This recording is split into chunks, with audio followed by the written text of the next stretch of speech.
ਸਤਨਾਮ ਸ਼੍ਰੀ ਵਾਹਿਗੁਰੂ ਸਾਹਿਬ JIO. परम सन्मानियो गुरु रूप गुरु खालसा साध संगत जी, वाहिगुरु जी का खालसा वाहिगुरु जी की फतेह। अंतर की गत जानिए गुर मिलिए संक उतार। गुरु जी इस पावन शब्द विच उपदेश कर रहे हैं कि हे भाई, जदों शंका रहित हो के सतगुरां नूं मिलीदा है, सतगुरां दे दर्शन करीदे हन, तां अपने अंदर दी अवस्था नूं जाण लईदा है कि इस शरीर अंदर की है। भाव फिर मिथ्या शरीर दा हंकार नहीं करदा। ਉਹ जाण लैंदा है कि इस विच हड्ड मास लहू नाड़ियां मिझ ते गंदगी आदि ही है।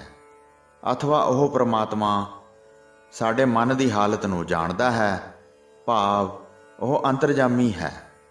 जैसा कि घट घट के अंतर की जानत, भले बुरे की पीर पछानत। सो सतगुरु जी फरमान करते हैं कि शंका उतार के ही सतगुरां नूं मिलना चाहिए है। भाव जेकर गुरु प्रति भी शंका बनाई ही रखनी है तां फिर मिलन का की फायदा है। एक बारी नारद मुनि जी भगवान के दर्शन करन लई आए ते हर रोज़ भगवान जी के दर्शन करके बैठ जाया करन। जदों वह उत्थों उठ के जाया करन तां भगवान उस थां तो 1.25 गज लंबी चौड़ी ते डूंगी मिट्टी पटवा के घुमियारां तो बाहर सुटवाया करन ते उस दी जगह नवीं मिट्टी पवा दिया करन। एक दिन यह मिट्टी लई जाते घुमियार नारद जी नूं मिले। नारद जी ने पूछा कि यह मिट्टी तुसी कित्थे लई जा रहे हो। वह नारद जी नूं जाणदे नहीं सन। उन्होंने कहा कि एक नारद मुनि है जो ब्रह्मा का पुत्र है। वह निगोरा है। जिथे वह बैठदा है वह थां अपवित्र हो जाता है। भगवान जी हर रोज़ उस थां तो मिट्टी पटवा के बाहर सुटवाते हैं। वह आउणों नहीं हटदा। भगवान मिट्टी पटवाउणों नहीं हटते तो उस थां ते नवीं मिट्टी पाउंदे हैं। यह सुन के नारद जी भगवान जी के पास गए तो कहण लगे कि महाराज जी, मैं तुहाडा अनिन सेवक हाँ, तुसीं मैनूं ही दस दिंदे तां मैं गुरु धारण कर लैंदा ते आप जी नूं यह मिट्टी पटवाउण ते भराउण दा कष्ट ना हुंदा। भगवान ने कहा कि हे नारद, तेरे अंदर ब्रह्मा का पुत्र होने का हंकार सी, इस करके असीं तैनूं कुछ नहीं आख्या, पर हुण तैनूं पता लग ही गया है तां गुरु धारण कर लै। नारद जी ने पूछा कि महाराज जी, किसनूं गुरु धारण करां।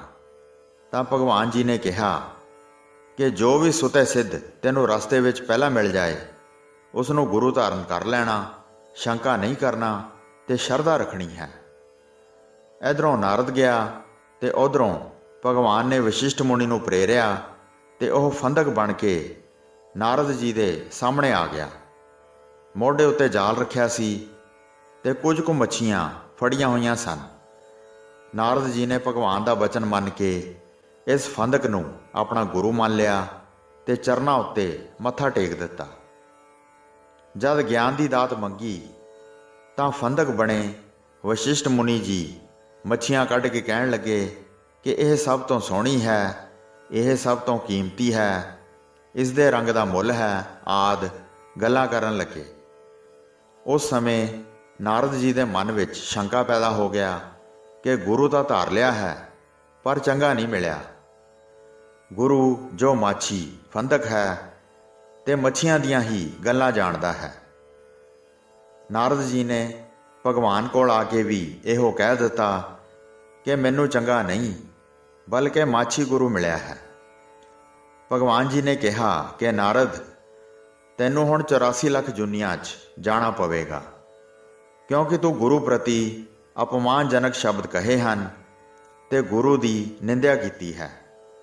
नारद जी ने हथ जोड़ के बेनती की ਕਿ ਮਹਾਰਾਜ ਜੀ ਮੇਰਾ ਇਸ ਸਜ਼ਾ ਤੋਂ ਛੁਟਕਾਰਾ ਕਿਵੇਂ ਹੋ ਸਕਦਾ ਹੈ।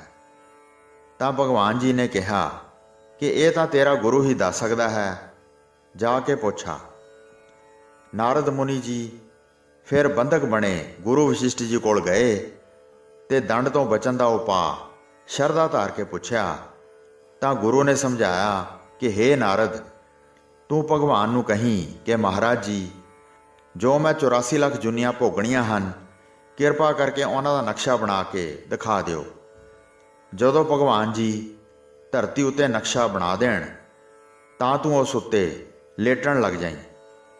ਭਗਵਾਨ ਜੀ ਪੁੱਛਣਗੇ ਤਾਂ ਕਹਿ ਦੇਵੀਂ ਕਿ ਮਹਾਰਾਜ ਜੀ ਉਹ ਜੁਨੀਆਂ ਵੀ ਤੁਸੀਂ ਬਣਾਈਆਂ ਹਨ ਤੇ ਇਹ ਨਕਸ਼ੇ ਵਿੱਚ ਵੀ ਤੁਸੀਂ ਹੀ ਬਣਾਈਆਂ ਹਨ। ਮੈਂ ਇੱਥੇ ਹੀ ਸਾਰੀਆਂ ਜੁਨੀਆਂ ਲੇਟ ਕੇ ਕੱਟ ਲੈਂਦਾ ਹਾਂ। ਨਾਰਦ ਜੀ ਸਭ ਕੁਝ ਸਮਝ ਕੇ ਭਗਵਾਨ ਜੀ ਦੇ ਪਾਸ ਆਏ ਤੇ ਗੁਰੂ ਦੇ ਸਮਝਾਏ ਅਨੁਸਾਰ ਨਕਸ਼ਾ ਬਣਾਉਣ ਲਈ ਕਿਹਾ। ਜਦੋਂ ਭਗਵਾਨ ਜੀ ਨੇ ਨਕਸ਼ਾ ਬਣਾ ਦਿੱਤਾ ਤਾਂ ਨਾਰਦ ਜੀ ਉਸ ਉੱਤੇ ਲੇਟਣ ਲੱਗ ਪਏ। ਭਗਵਾਨ ਜੀ ਦੇ ਪੁੱਛਣ 'ਤੇ ਕਿਹਾ ਕਿ ਮਹਾਰਾਜ ਜੀ ਜੋ 84 ਲੱਖ ਜੁਨੀਆਂ ਆਪ ਨੇ ਮੈਨੂੰ ਭੁਗਤਾਉਣੀਆਂ ਹਨ, ਮੈਂ ਆਪ ਦੀ ਕਿਰਪਾ ਨਾਲ ਇੱਥੇ ਹੀ ਕੱਟ ਲੈਂਦਾ ਹਾਂ। ਭਗਵਾਨ ਜੀ ਨੇ ਕਿਹਾ ਕਿ ਇਹ ਕਿਵੇਂ ਹੋ ਸਕਦਾ ਹੈ, ਤੈਨੂੰ ਮੇਰੀਆਂ ਬਣਾਈਆਂ 84 ਲੱਖ ਜੁਨੀਆਂ 'ਚ ਫਿਰਨਾ ਹੀ ਪਵੇਗਾ। ਤਦ ਨਾਰਦ ਜੀ ਨੇ ਹੱਥ ਜੋੜ ਕੇ ਬੇਨਤੀ ਕੀਤੀ ਕਿ ਮਹਾਰਾਜ ਜੀ ਉਹ ਜੁਨੀਆਂ ਵੀ ਆਪ ਨੇ ਬਣਾਈਆਂ ਹਨ ਤੇ ਇਸ ਨਕਸ਼ੇ ਵਿੱਚ ਵੀ ਆਪ ਨੇ ਹੀ ਬਣਾਈਆਂ ਹਨ, ਫਿਰ ਕੀ ਫਰਕ ਪੈਂਦਾ ਹੈ। ਆਪ ਕਿਰਪਾ ਕਰਕੇ ਇੱਥੇ ਹੀ ਜੁਨੀਆਂ ਕੱਟ ਦਿਓ। ਮੈਂ 84 ਲੱਖ ਜੂਨਾਂ ਦੇ ਬਣੇ ਨਕਸ਼ੇ ਦੀਆਂ ਸਾਰੀਆਂ ਜੁਨੀਆਂ 'ਚ ਫਿਰ ਲਿਆ ਹਾਂ। ਭਗਵਾਨ ਜੀ ਹੱਸ ਪਏ ਤੇ ਕਹਿਣ ਲੱਗੇ ਕਿ ਨਾਰਦ ਸੱਚ ਦੱਸ, ਇਹ ਜੁਗਤ ਕਿਸ ਨੇ ਦੱਸੀ ਹੈ। ਤਾਂ ਹੱਥ ਜੋੜ ਕੇ ਕਹਿਣ ਲੱਗੇ ਕਿ ਮਹਾਰਾਜ ਜੀ ਮੇਰਾ ਭਰਮ ਦੂਰ ਹੋ ਗਿਆ ਹੈ। ਮੈਨੂੰ ਮੇਰੇ ਮਾਛੀ ਗੁਰੂ ਨੇ ਹੀ ਇਹ ਗਿਆਨ ਦਿੱਤਾ ਹੈ ਜਦੋਂ ਮੈਂ ਸ਼ਰਧਾ ਸਹਿਤ ਪੁੱਛਿਆ। ਤਦ ਭਗਵਾਨ ਜੀ ਕਹਿਣ ਲੱਗੇ ਕਿ ਨਾਰਦ ਇਸ ਸ਼ਰਧਾ ਦੀ ਹੀ ਤਾਂ ਗੱਲ ਹੈ। ਗੁਰੂ ਨੂੰ ਜਦੋਂ ਵੀ ਮਿਲੋ ਤਾਂ ਸ਼ੰਕਾ ਦੂਰ ਕਰਕੇ ਮਿਲੋ। ਜਾ, ਤੂੰ ਦੰਡ ਤੋਂ ਮੁਕਤ ਹੋਇਆ। ਦੂਜੀ ਗੱਲ ਹੋਰ ਕਿ ਤੇਰੇ ਗੁਰੂ ਕੋਈ ਮਾਛੀ ਨਹੀਂ, ਉਹ ਤਾਂ ਮਹਾਂਗਿਆਨੀ ਗੁਰੂ ਵਸ਼ਿਸ਼ਟ ਹੀ ਹਨ।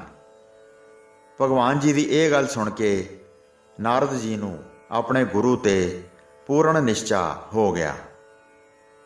ਸਾਧ ਸੰਗਤ ਜੀ, ਇਸੇ ਪ੍ਰਕਾਰ 10ਵੇਂ ਪਾਤਸ਼ਾਹ ਨੇ ਜਦੋਂ ਇੱਕ ਕਾਂ ਦੇ ਬੱਚੇ ਦੀ ਗਰਦਨ ਮਰੋੜ ਕੇ ਕਲਿਆਣ ਬਖਸ਼ੀ ਸੀ ਤਾਂ ਸਿੱਖਾਂ ਦੇ ਪੁੱਛਣ ਉੱਤੇ ਦੱਸਿਆ ਸੀ ਕਿ ਭਾਈ ਇਹ ਅਨੰਦਪੁਰ ਸਾਹਿਬ ਵਿੱਚ ਸਾਡਾ ਲਾਂਗਰੀ ਸਿੱਖ ਸੀ, ਸਿੱਖਾਂ ਨਾਲ ਲੜਦਾ ਰਹਿੰਦਾ ਸੀ ਤੇ ਇੱਕ ਸਿੱਖ ਦੇ ਸਰਾਪ ਨਾਲ ਕਾਂ ਬਣਿਆ ਸੀ।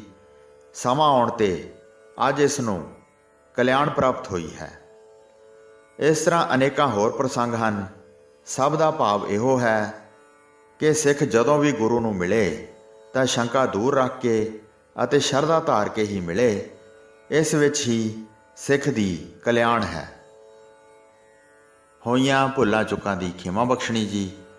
ਦਾਸ ਨੂੰ ਆਗਿਆ ਦਿਓ। ਵਾਹਿਗੁਰੂ ਜੀ ਕਾ ਖਾਲਸਾ, ਵਾਹਿਗੁਰੂ ਜੀ ਕੀ ਫਤਿਹ।